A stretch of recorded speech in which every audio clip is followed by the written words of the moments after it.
over here!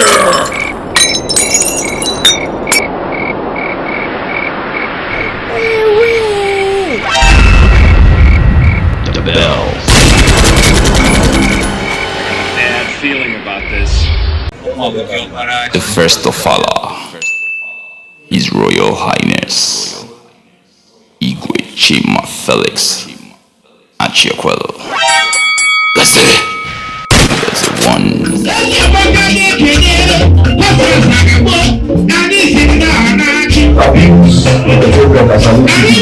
of the man.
Ceremonial, then ACHIEKWELU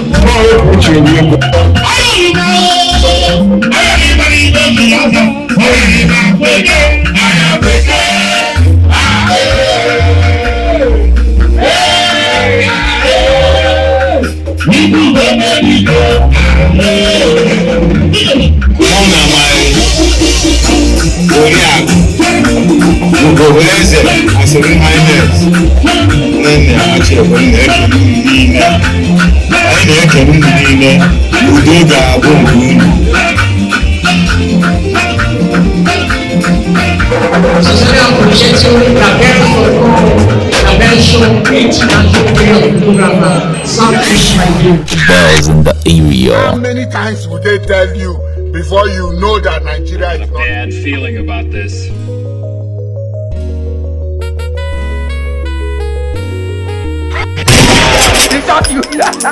Photo.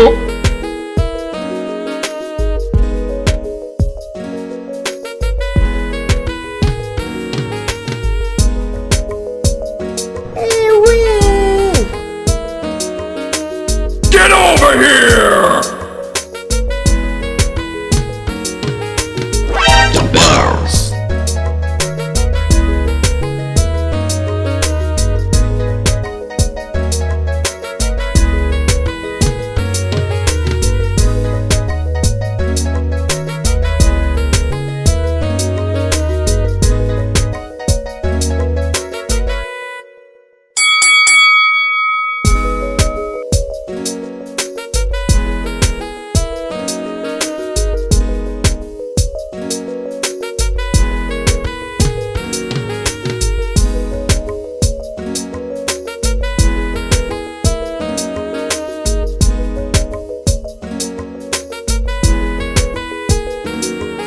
.com.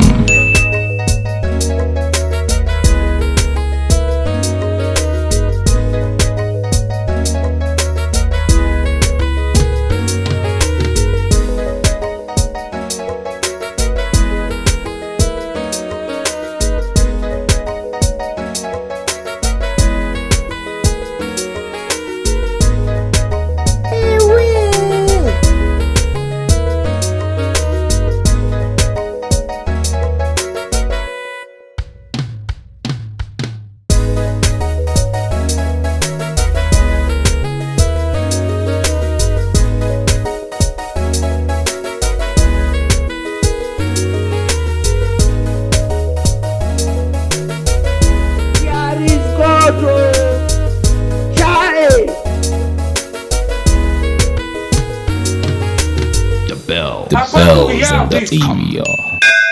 execute the office of the traditional ruler, the office of the traditional ruler, the Igwe of Felix and Kokorachi Autonomous Community, Igwe of Felix and Kokorachi Autonomous Community, and will, to the best of my ability, preserve, protect, defend this chieftaincy constitution, this specific constitution, as well as the custom, the tradition, and tradition of Felix and Kokorachi Autonomous Community. So help me God. So help me God.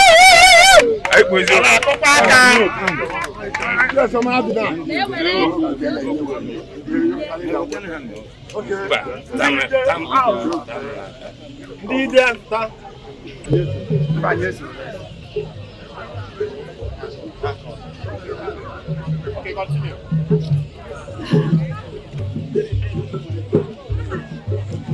I will faithfully execute the office of the traditional ruler, Igwe of Felix and Kokorachi, and will to the best of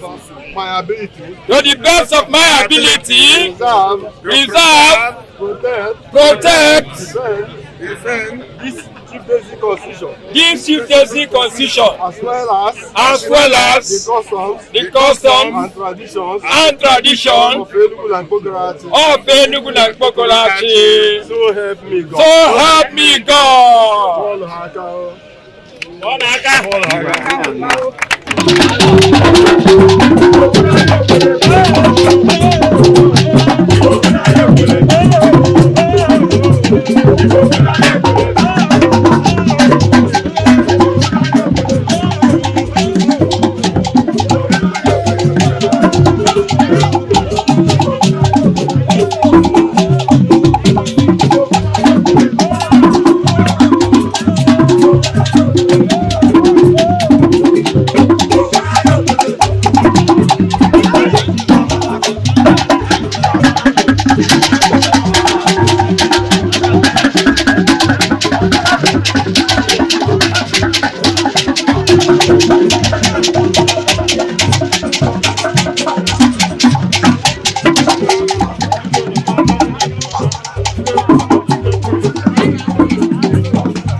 Thank you. Biko tupu anyị jụọ oge ofu ajụjụ ma ajụjụ na-abụ ọ ga-amasịkwa anyị ka anyị mara onye bụ. Aha m bụ Ikenga VOC Ezike. Ọmụwa bụ traditional prime minister of Enugu and Bogorachi Autonomous Community, otherwise known as Isiala Achi Kingdom. Ọ dị mma. Biko na anyị bịakwa n'ebe a ndị otu Dabios Entertainment wee fụkwa na mmadụ dị iche ma onye ukwu ma onye nta na ebe niile dị so colorful. Biko ị ga-enye ụlọ anyị aka kọwara anyị kedu ihe na-emede ebe a? Igwe anyị bụ His Royal Highness Igwe CHIMA Felix ACHIEKWELU, Isiala One of Elula Nkpo. Ọ na-agba Ofala. Okay, no wonder. Ọnwụ otu okwu ma okwu na-abịa iwe ike tọgbọrọ ezigbo igwe na-eme ihe taa. Yes, okwu nwere ike ịtọgbọrọ na igwe anyị na ekpere nke izu ugodo ekpere a na-ayọ Chineke nna ji ike niile nkere elu ke ala ka ihe dị n'ime ka onye igwe anyị ogologo ndụ ahụ isi ike, ka onye ihe akụ ihe enwe akụlụba. Igwe anyị amalitere mgbe ọ hụbeghị igwe kpata ego ya were ego ya na-emere obodo ihe. Ọ hụbeghị igwe rụọ ụlọ ụka, ọ hụbeghị igwe rụọ skuul a na-ekwu ihe a nwere downstairs nwee upstairs, and so many things. Bunye obodo a transformer na-asa ahụ the whole of achị ụlọ. O bunyere ya transformer ahụ ka arụkwa ọrụ maka ịta. So na ihe akọwa akụkọ maka orika abịaza nke ọwụ igwe, ọ na-arụrụ anyị ọrụ, ọ na-edozi obodo a, ọ na-azụ n'akwụkwọ, ndị ọ na-azụ na skuul ha juru eju, ndị o bidoro biznes ha juru eju, ma ndị ọ kpọfuru akpọfu. Then this market bụgodo nyawa major stakeholder dị ihe ọ na-arụ dị. Ndị obodo anyị ndị ọzọkwa ndị ihe ndị nso na ndị ọ ga-recognize tata n'ụdị chi ha chief ha sokwala enye aka. Ndị ọzọ niile anyị nweghị ike bịa dịsa Ofala, ha sokwa enye aka na-arụ ka ike ha, mana igwe na-eme ihe niile. So n'ihe anyị na-ayọ Chukwu nna ya nyere anyị ahụike na ogologo ndụ ka o mechara obodo a ihe ọ kwadoro, maka na igwe adịka ọ bụ ihe a na-akpọ o mefuru onye ọ dị ọrụ. Ọ dị mma. Yes. Anyị na-ekele gị. Biko tupu anyị pụọ betekana anyị kedu ihe a na-etuzi gị? Ihe a na-etu mbụ Ikenga Isiala VOC Ezike. Ọ dị mma. Ọmụwo n'owu obodo a. Ọ dị mma. Ọmụwo osote igwe. Ọ dị mma. Dabios Entertainment na-ekele gị. Okay, thank you. Dada anyị na-ekelekwana gị.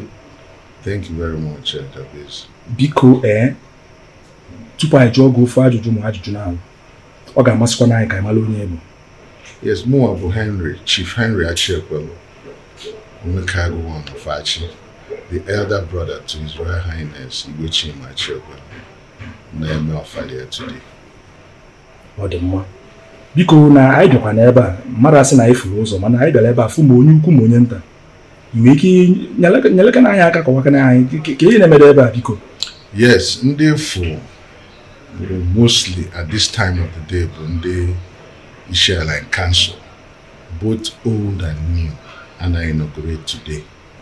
And today we are a very, very significant day. Gebuna, all his first outing as Igwe Ofala Festival. And today, I'm going to ACHIEKWELU, they are getting an award. The new cabinet members are going to inaugurate it. Actually,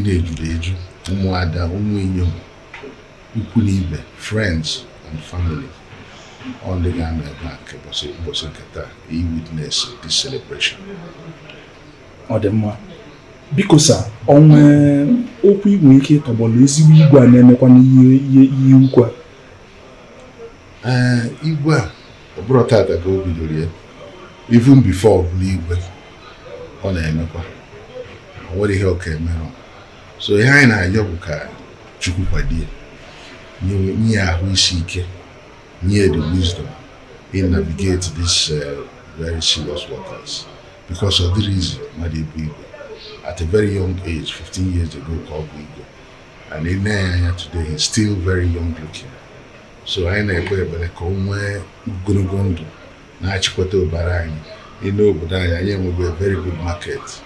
On what about the other Tinyaka, Nezu Maka, Nimeko, Demo, Organiro. So I know you.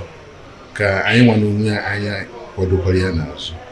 I know more than more because of I know that Odemma, because I know can go from people I have forgotten.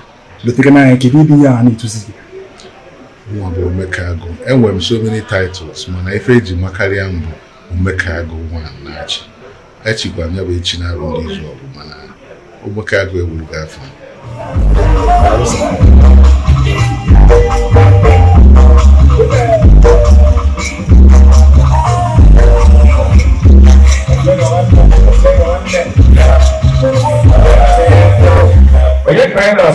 I know His Royal Majesty Igwe Godwin the President. In Naija, full traditional Prime Minister Ishiala Kona Nabata Hadikosu Wetu. Arena Sim Bogo, Dele, Bogo, Dada, Gogolike, Ishiala. Yes. Oko to say the Naza. Nafala Simana Abuchi. Abuchi Yambo Fado. Yeah.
Welcome.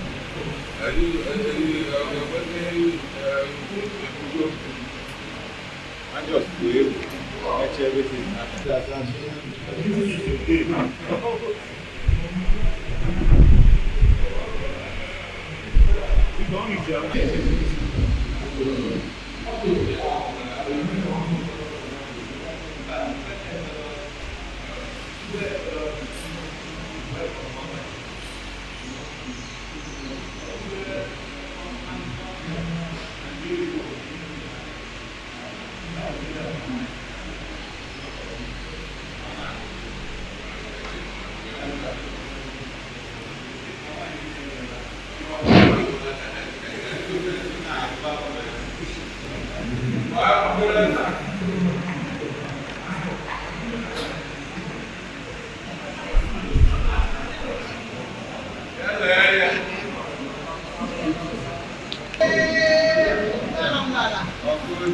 I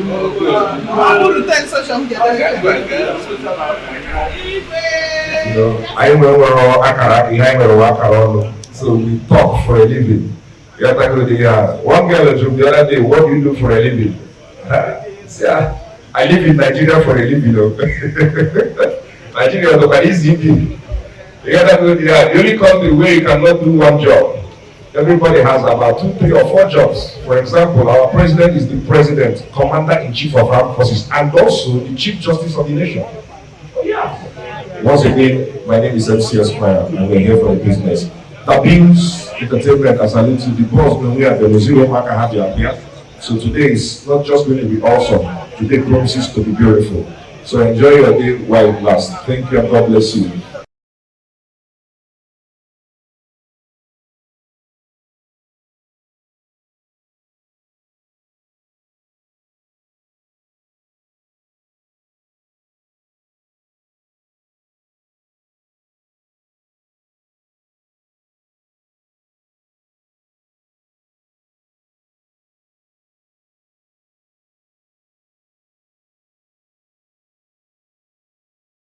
His Excellency, the entire Archbishop of OGAZI, you're welcome, sir. Nicky Zedbank, you're welcome, Your Excellency.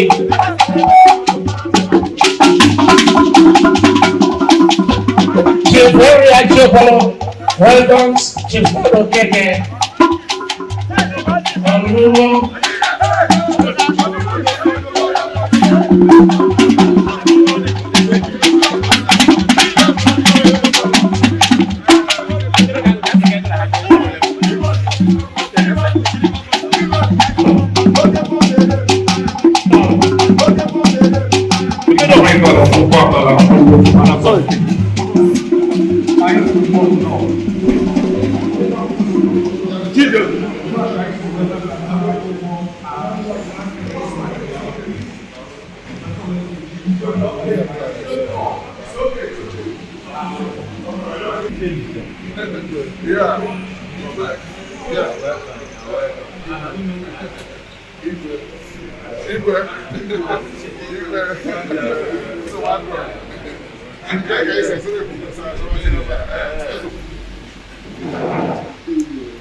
It's just about the gift card behind this life, I can't kill myself. That's not what you do not have. Before I catch higher, you actually come to understand that actually we all cannot be equal. The reason why I am told to Bob can even man so Bob ya born we to children ya born. I don't need to bend down to pick it. Only man is so can have a trumpet. Or to name people. Only balance in nature. That is why you cannot have it all. Even okay, for any reason, the party will not oppress the Nigerian because should I tell you? Don't come on big man who will not last on a bed. This will be that's not how to be sorry too. But the 14 can't have a work on here. I know 14 hours, I don't have anything. Okay, if you buy a Chineke goes here with Azulno, forgetting him, and of course, why are they here? They are here today to celebrate one of us, a man that has distinguished himself, His Royal Highness Igwe CHIMA Felix ACHIEKWELU OGAZI one of ACHI. He's a man that we all know that is a good man. No need. This is a man, Megolomia, or top of the town. On one boundary when it comes to community development, or whatever on everywhere. He's here, he's there, he's there. Chijoke, everyone in know, His Royal Highness Igwe Felix CHIMA ACHIEKWELU na Bogi, because by the friends possible. I know who His Royal Highness Igwe CHIMA ACHIEKWELU. You will take brochure and go through it, you will see that this man has done enough to deserve an honor and award. So today we are here to honor him, we are here to reference him, we are here to make him feel like yes, he exists. Of course, I am not telling you this for free. Abuse is here to make it a memory, because history will not elude this day that Abuse was here to cover this event properly. Abuse Dalo, because Mecca, His Excellency Bada, we love him. He's doing well. And of course, I remain your humble servant at the microphone. MCS Square about from yes. This is the one you know. By the grace of God, I am honorable. I will feel better. But for now, MCS Square about from what we do is talk. I am what I can. And I am the blind. Thank you, Abuse. And for now, I will leave you in the hands of the Commander's Band, since our cultural troop are yet to get ready. So I will leave you in the hands of Commander's Band to keep leading us the way they are leading us, because we had to go life so far. You cannot your profile comport to you. How can I believe any never? I am well apple. One case in crowd nature. I salute you. I don't know. Thank you, MC Esquire. Ladies and gentlemen, family of 10, I depend. Sometimes it's all over the yellow paper. Okay, the Navani Jana Person. Okay, the Navani. Make sure you are not poor.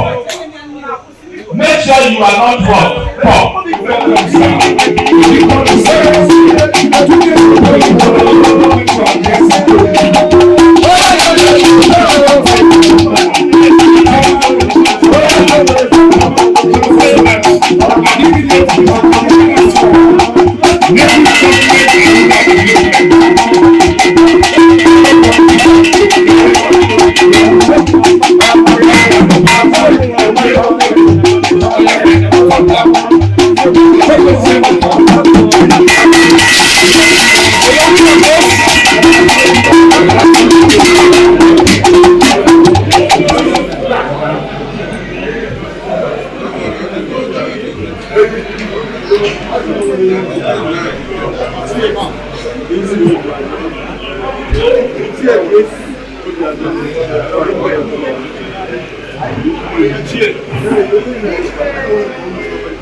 God has blessed you. Your generation, God will continue blessing your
Like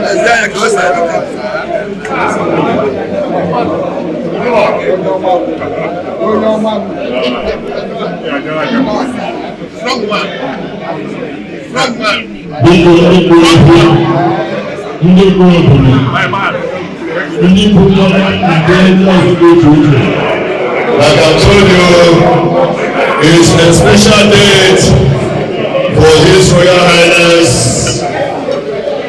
ACHIEKWELU, and of course OGAZI, celebrating his Ofala festival today.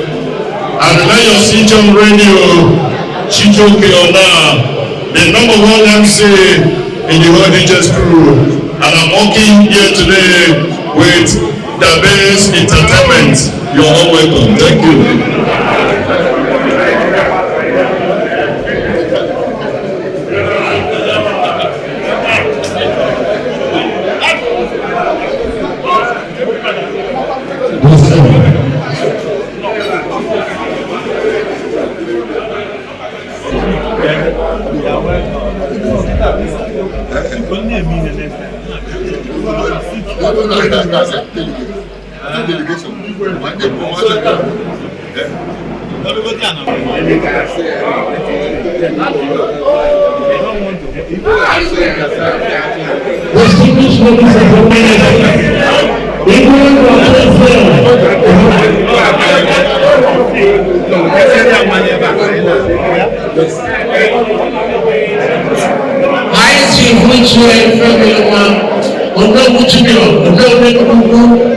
A good man, my landlord. Dr. Tony Okam, of Igwe in the Kingdom of Anambra State, the former chairman National Hospital, Abuja, Nigeria. A dependable ally to Prince in the Athens, but I don't know how the relationship, but I see one. Obalefi, as of Okam welcomes you, because Okam was there during the New York Festival, and he said he's going to come. He's a good man. Yes, sir. The gentleman is here, chatting alongside his reverends. Igwe, CHIMA, Felix, ACHIEKWELU, celebrating his Ofala festival. Today being November 4 in the year of Ofala 2023. It's an awesome day, awesome event that CHIMA is celebrating. A very special day. This day, November 4, 2023. We say congratulations to the anointed great son of Achi, Igwe, CHIMA, Felix, ACHIEKWELU. We also appreciate our 7 minutes. Events and ACHIEKWELU, the first lady of Michiana Kingdom. God continue to bless you. He shall be one with us. I wish also to let us know that the government of Enugu State is here. The government of His Excellency, Barrister Dr. Peter Kodosi, represented by the Commissioner serving in 3 ministries, rural development, chieftaincy matters, and local governments. He has served the state as a commissioner for land. Serving as a commissioner of land, we are looking for him to go as a minister because it's about qualified to a minister of the Federal Republic of Nigeria. His CV is very rich, a commissioner in the world. Thank you so much. Thank each and every one of us here. More especially to His Royal Highness, Igwe, CHIMA, Felix, ACHIEKWELU, who has done so well to bring fame and fortune to his community. Anyway, God bless you. Sincerely, your people, I wish you all the best of good things to Igwe, CHIMA, ACHIEKWELU. Thank you, sir. Thank you so much. We sincerely appreciate you. TheBears.com, the best show, international video photographer, Southeast Nigeria. I'm here with you. An international DJ, Muhammad again, the world-class personality of Enugu State. Also American one Enugu State, Nigeria, West Africa. National President of Hanese Youth worldwide and more. This is Chika. Chika is a handsome man. The one son of you and people like Chika, God bless you. Chika is a big one. The former PG, nothing can back. Former PGA and Kogolachi. He left his business here to the Dubai.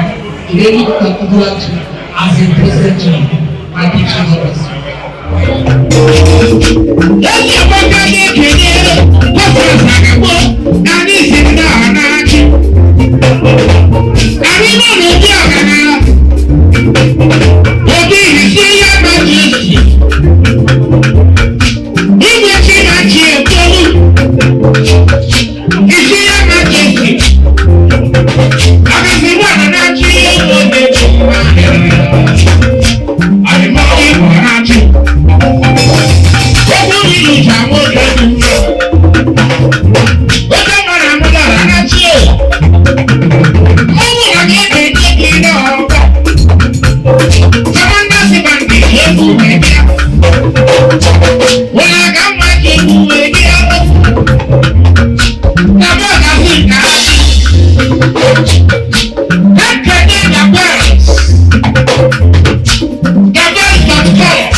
His Royal Highness Igwe CHIMA Felix ACHIEKWELU OGAZI one of Achi Ezi Isiala dẹ́ẹ̀mẹ́ dàálù na kì í bẹ̀rẹ̀ ayé ńlá sí ẹ̀mí ìgbàgbọ́ ayé ńlá.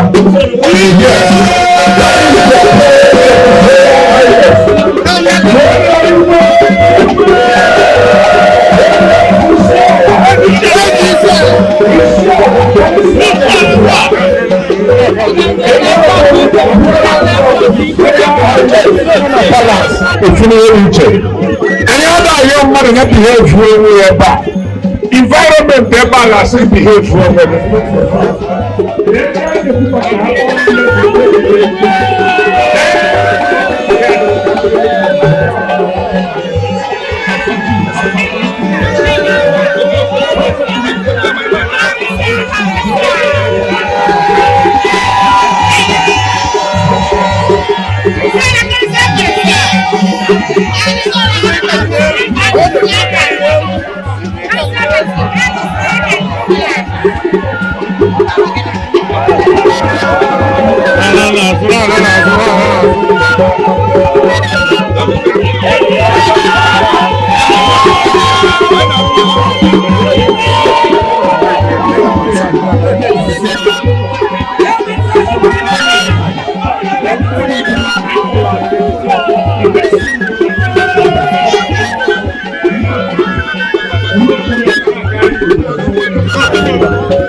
share can I got it, but I'm not bad at here.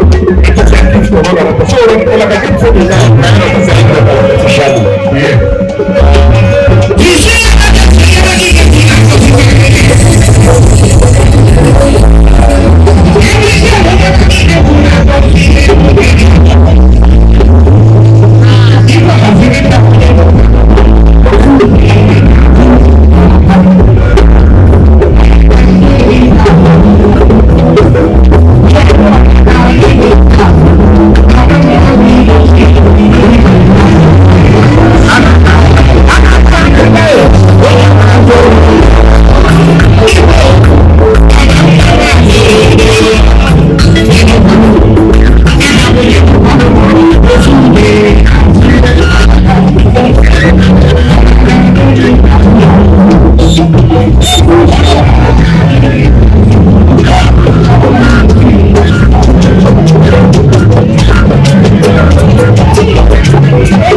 security because onye ọrụ na mama ihe egwu na na-apụ n'ile ịmakwu shegwu kịta pụọ n'ile ị gaa na mbara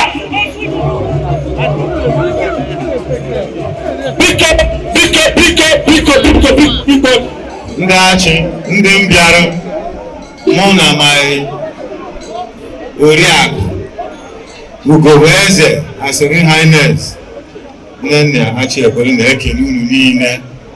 Anyị na-ekele unu niile udo ga-abụ nke unu. Jiri ohere a na-ekele ndị my in-laws si ka bịa.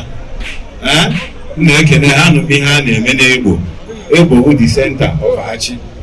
Ha rigo n'Egbo mekacha Egbo. Na-ekele ha nke nnukwu mmọnwụ niile isi Nkanu bịa ndị ọgọ niile na-ekele ha unu ga-anọ unu ga-atọ unu ga-anarụgo unu n'udo ihe unu na-etinye aka ga-enwe isi na Nkanu Nkanu siri ike Nkanu esika mana Achị eme ya ọ ga-adịrị unu niile mma Ofala ka anyị na-eme nke anyị na-eme kịta a ga-emegide ya ruo echi anyị nwere ihe a ga-eji wee nye unu anyị nwere mmanya anyị nwere nri ka nsọrọ unu chi meenụ ihe niile zuru oke taa na palasị isi ala na-abịa n'ofu agụsi anyị ihe anyị ji aga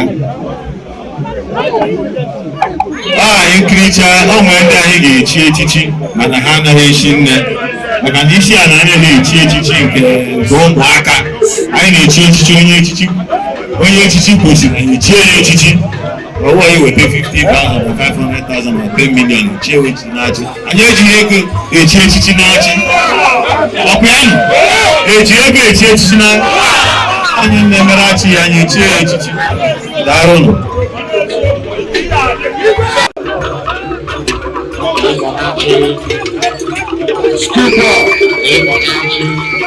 Engineer Smart.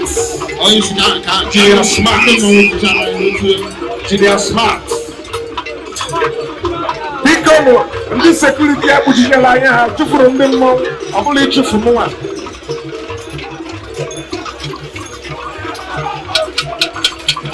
All the Igwes in this building, please. I know you people protector in the Ishiala. I know you Ezala the top of Hachi. Igwe of Ugopa. Chigaluko. Oyenkem. Chigaluko. I salute you. Parentheses. Ah, fearless. Motherfucker say. Fearless. Fearless. Cheer. Fearless. I am Honorable Osta Eze, Honorable member representing the Juba State Constituency, Nedum State House of Assembly. Well, Chairman House Committee on Education, Science and Technology. So I am bearing on your one night working Ishiala, one. Igwe, CHIMA, ACHIEKWELU. I am bearing on your Ofala, Honor. So and I make a chicken Makobashi. All man in town with opportunity, or even in opportunity, able Ofala. I can make all the possible. If you are Nigeria, so in if I'm not in a wine or a man through everywhere. So I make a chicken, keep in Igwe. And as Kacheke goes here, Igwe CHIMA ACHIEKWELU. Or Roman in an Arado Buddha. Kacheke near Ogogon Narisike. They are weekend. If we are more Akonoba, go when it is a Monday Madanya. His council. Representing State Constituency.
For the conferment of chieftains and guidance, with some sons and brothers,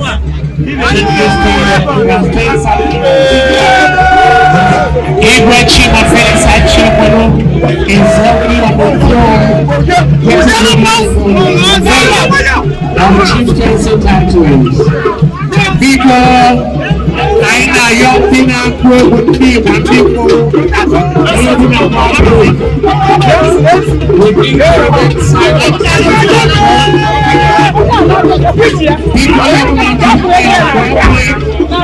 It is about time we confer some chieftains and titles to maintain good governance here in those corners. We could need one, and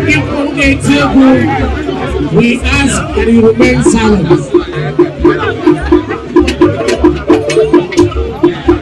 This is the hard time for the conferment of the chieftains and titles.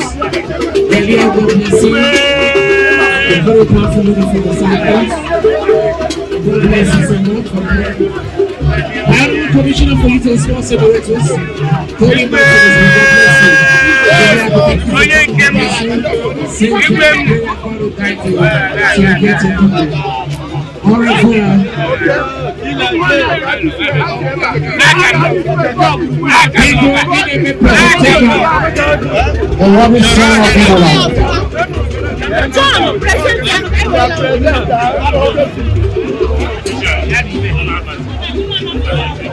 We appreciate Right Honorable ACHIEKWELU, the great son of Enugu State, of ACHIEKWELU, God bless you, the philanthropist extraordinaire. Honorable John, thank you so much for coming back. Former Mayor Ojirova local government area. God bless you. Ambulance Kingdom.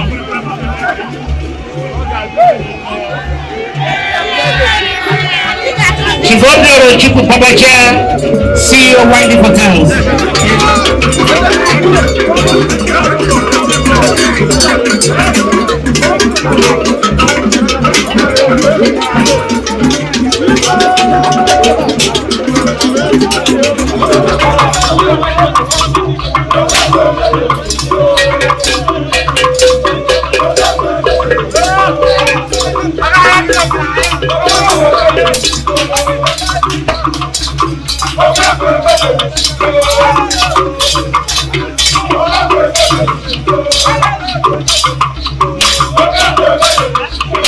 I'm na meeting August movement is successful.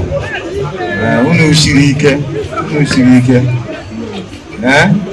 Darunu, iparoma ichaji, iparoma life gold. Nka akapara aka. Unu ruo na Kenerum Parish Priest, St. Mary Catholic Church. Siana oga aduru no mma. Oga adikwa ka mma. Darunu. I get meet next Sunday. I'm going to give about 40 or maybe 48. I'm going to that.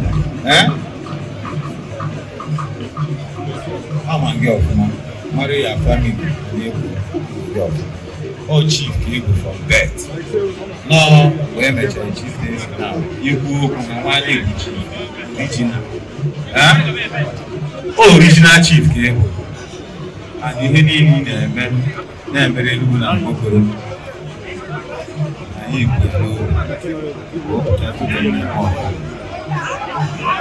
ịbụ nwanne dị na mba onye ji life Igwe na mba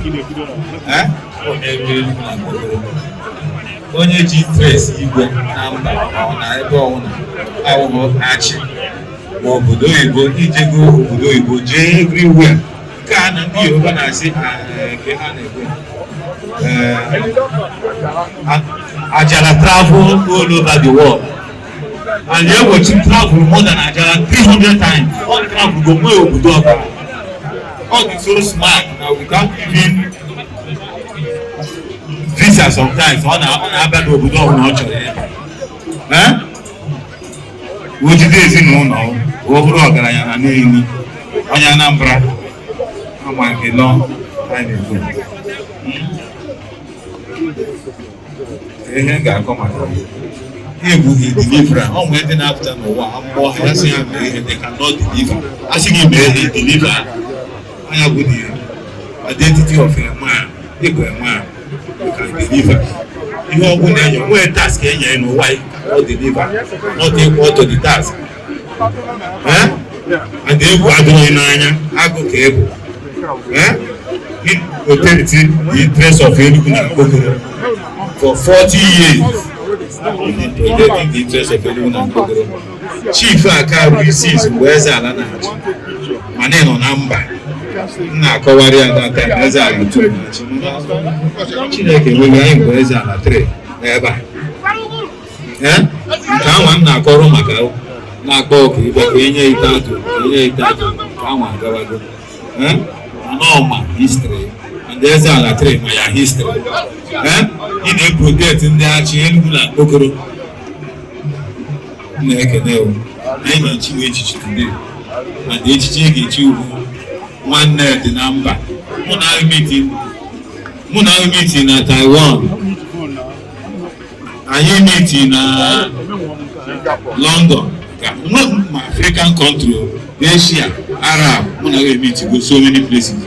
He protected the interest of Igwe, Enugu na Mkpokoro. Ọ ga-adịrị mma. Echichicha ya echichi a, ọ bụrụ na inwe 10 million, ị ga-enwe 1 billion. Because the Enugu na Mkpokoro nọ n'ebe. Mmụọ niile ndụ na-achị, ọwụ ọsọsọ Enugu na Mkpokoro. Mmụọ niile ndụ na-achị ga-adịrị ihe ọwụ na-eme. M ga-eji ohere a onye eze ala, onye na-aza aha nna anyị, ka aka ya dị n'ime ihe anyị na-eme. Ka o bụ complete na-achị. Anyị nwere eze ala 2, anyị nwere eze ala 3. Aha nna anyị ka ọ na-aza. Na-represent bụ aha nna anyị. Akị ka adị na ya. Akị adị na ya achị adị complete. Ochie o echichi. Eze ala.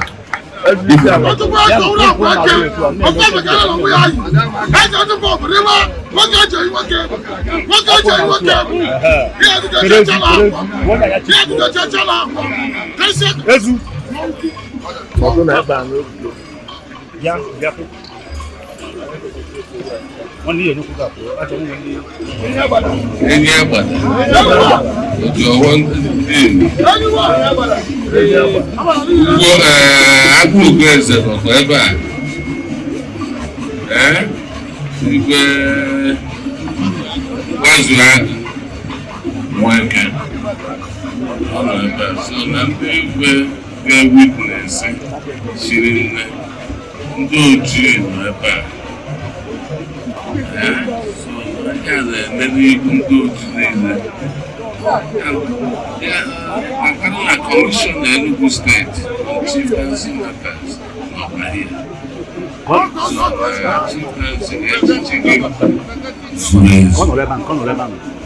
Nanya, I want to get in. I want to get them with you. Okay, well. Now we're here to tell you that for 40 years. I want not to be for 40 years. You will go there. A citizen, okay? So, CHIMA and Igwe nọ na Enugu West, nọ na Enugu State. I call him the top chairman of Enugu State. the chairman of Enugu West, OGAZI, anyị recognizere echiche gị n'Enugu steeti. Ikemba, ọ bụ m na-pronounce na-echi ewu na-ekwu iwe okwu. Ihe witness aha ndị ikpe niile nọ n'Enugu steeti na-abụ na-witness na-ewere microphone enye ezi isi ala anyị nọ na be pronounce ọ na-echi anyị kụwa aka na-echi ewu. Igwe mbọ anyị ezugo na west, anyị zuru n'oji, anyị zuru na west,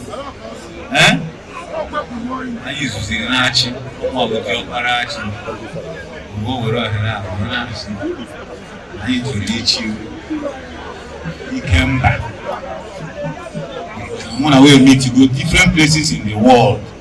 Ihe na-eprotect Igwe regular so ọ ga-echi Ikemba ka hapụ nke nwanne dị na mba ọ Ikemba ka a ga-echi ejuru eze ala isi wokwu eze ala biko nyere m aka ka eweta aka ka nchi echichi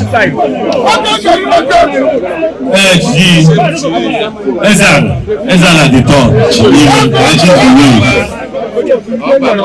ọbalụ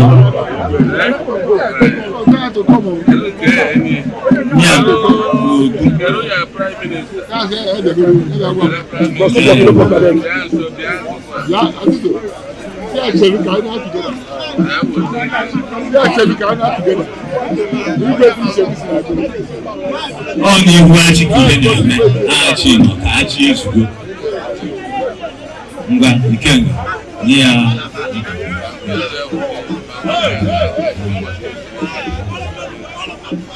Ogwaza ihe nke apengo okpu etu isi asị Ikemba Enugu na Mkpokoro ọkwa ya ibe anyị ọkwa elu Prime Minister ọkwa ya kee ọbara PT ọnọkwa ebe a ọbara PT izo ntị ike izo kee PT Enugu na Mkpokoro ụlọ ahụgokwu ebe ọbụla ụlọ hụrụ ụlọ maka anọ Ikemba ọbekalayo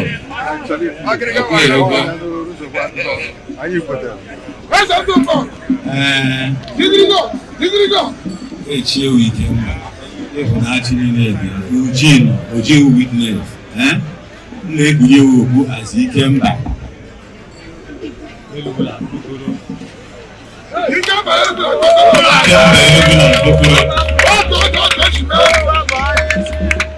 na-eji ohere a ịma na ndị mmadụ jụrụ ịhụ ọgbọdụ dọrọ mana ọwụ na ọwụ ụdị mmadụ anyị echi ya n'uchichi by 9 o'clock ma na-enwe onye ike anyị amachi n'abalị anyị ga-echi na daytime ị ghara imerụ imebi obodo ị na-aghọta ọ ga-adịrị ya mma ọ ga-adịrị ezinụlọ ya mma ebe anyị si akpata na-ejute ama mmebi ụzọ mmiri bụ ụzọ ya otego from mgbe dị 17 years mgbe dị 18 years 19 ka mma onye ewu ga-edegide ndụ duru okịta onye a gụsiri na usekpuru ụwa na Chineke gụnyere m ga-ala gị ka ijide ya ka e gwa ndị Enugu na Mkpokoro gwa ha okwu na ya na-eke na ndị Anambra ibe nnọka thank you. Waji ni no dey gba na kana lo sa. Onye bụ nwanne ya lota nwanne ya dey nwanne elu. Nwanne dey dị aka. Ife ọma mmadụ mere n'ụwa ka e ga-eloti ya. Igwe isi ala na ebe a mụ na ya amago bụ over for something years from nwa wee ruo tata. Anyị ka na-adịrị mma. Ọ bụ na mmadụ na-emeji ukwu ma ọ na-emeji ibe anya ma ndị mma ruo tata. Oke si n'ife na-ewute ya bụrụ onye gwọrọ ọnya ọ na-amụ ya n'onye bịara ebe ọnya dị ya tụtụrụ ya pịa ya isi na n'ọnya bịa na ya na-ekwu emechi ya anyị amanwụ nke oke anyị ga na-aga n'iru ụmụaka niile na-eto na-achị ya a ga na-anụta ezigbo nwaanyị wee ezigbo ife anyị amamụta nwa na-abụ ụlọ ọkụ ọnwa ga-azụ nne na nna ife anyị ga na-eme bụ ọganiru n'iru na nke nwe na amada agbachi ya azụ so na ana m asị ife si na-emere nka si na-eme na mmadụ ibe m maka na echi etega onye fụ nwanne anya mere n'ife oji bụrụ nwanne ada eri nwanne eri Onye jide ego batara ihe sọsịa, ịma na ego afọ abụrụ ezigbo ego. Onye jide ego, ife onye ife na-esiri ike, ee na nwunye m mụrụ nwa na o nwere ego mmeji gbapụta ya. Ụmụaka m enwere nnukwu akwụkwọ, enwere nke inwe ya na-abịa inere mmadụ ibe ya, ịma na Chukwu ya ataghị afọ. Ọ na-arụkwaghị nke iche, maka na o jide onye mmadụ nke ọ ga-eri amasịlarị ahụ. Ibe na-ekwu bụ na olu onye oruchie onye nwanne afọ na-agbakwute na kwuru ya maka today is you, tomorrow is another person. This life is a coin, front and back. Abụghị ya elu bifo agbaba futbọl, ọ nke onye win ka ọ na-anọ ya nọ.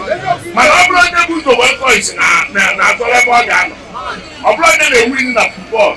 So ndị nwere ego tata tirie n'ọsọ gị nọ ị na-eto, ọ bụrụ ọsọ gị nọ o nwebugo ndị nwere ego bifo ite nwere ego. So na ego ndị na-akpasa ego na-ebe ebe onye bụ ụzọ nwa na-ebu nwanne ya.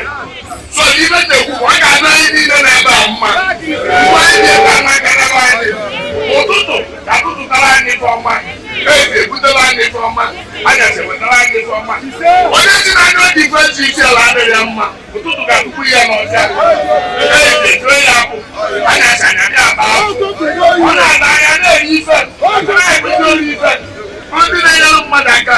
Chineke asị nnukwu ndị wee dị ebe a tata n'okwu a nke ndị bịa bịa dị mma, mana nke anyị ga-eji na-anaghị amakarị. Ọ bịarụba onye nyewunye ya, ọ na-akpọ mkpụkpụ ahụrụ ya, acheke na-enwe unu.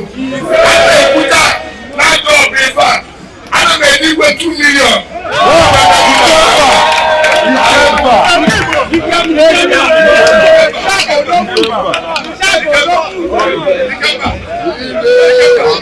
Igwe tụrụ enyi ike mba na-achị.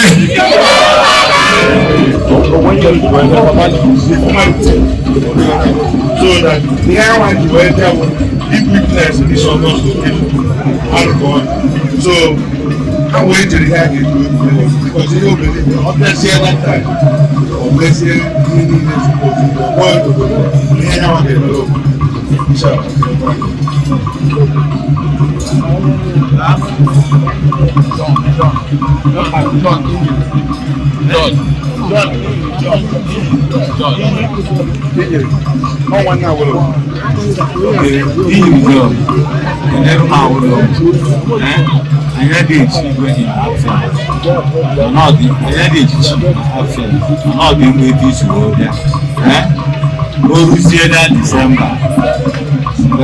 anyị ga-eme ọ ga-aga agwa ọbịa ndị achị ga-introduce ya to eze ala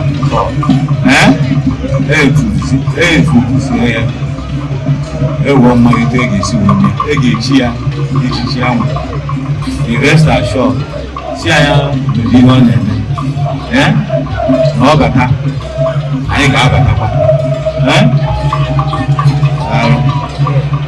ihe ga-echi ya bụ nwanne na mba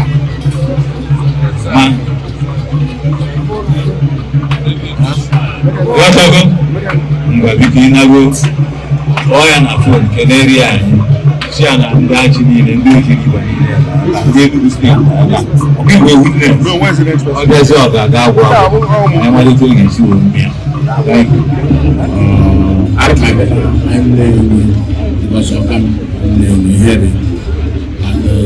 if I don't and I thank God if all landed up in the school this one so Gozi Mama and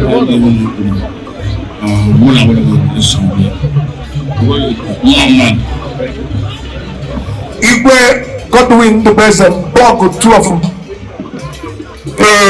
Ofala third of Achi, the third chairman Enugu State Traditional Rulers Council, the chairman Enugu West Traditional Rulers Council, and I can give for honoring this invitation. CHIMA observe, and of course, most where I am at Tata, Ishiala Kingdom. You will agree with me that this man is a good man. I call him one man who has no boundary when it comes to the development of the community.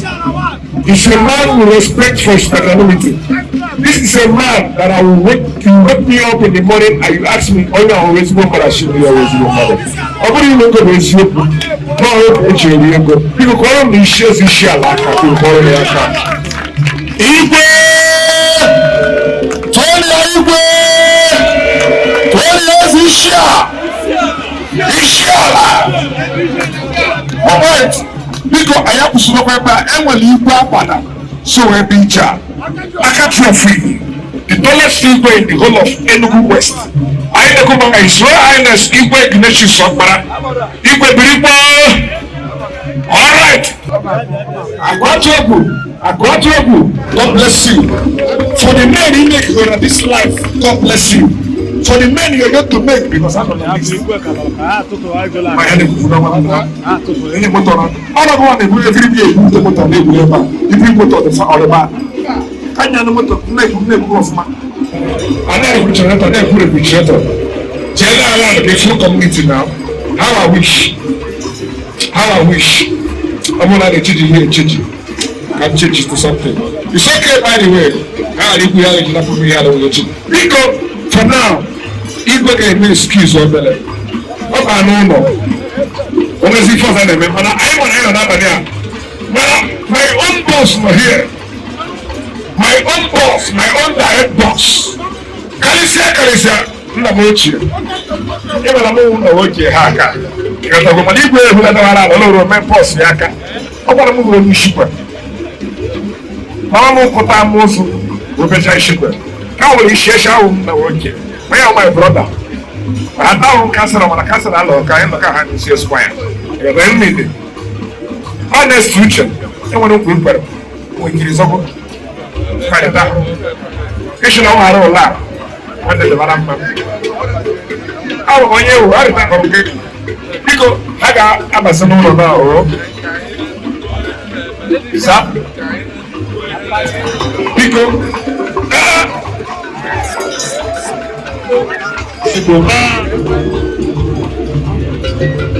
Chief Stan Okeke, I salute you, sir. Respect, Ozugbo Barrister, my loyalty is very in doubt. I salute you, parenthesis. My brothers are happy job. As a elementary song. Thank you.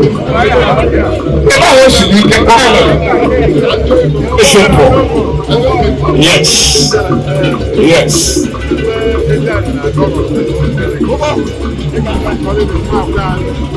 Yes. We have exchange of royal pleasantry.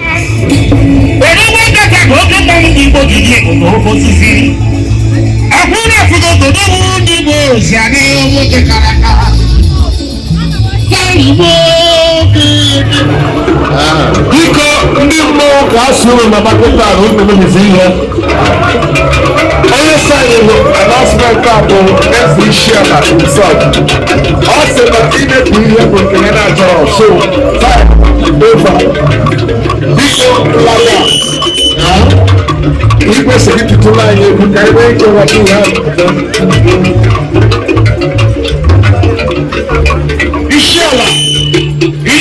Official kingdom. Even so many friends and fans. As you don't know here,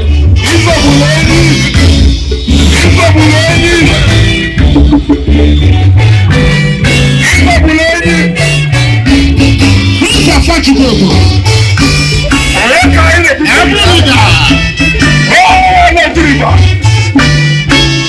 And shower over the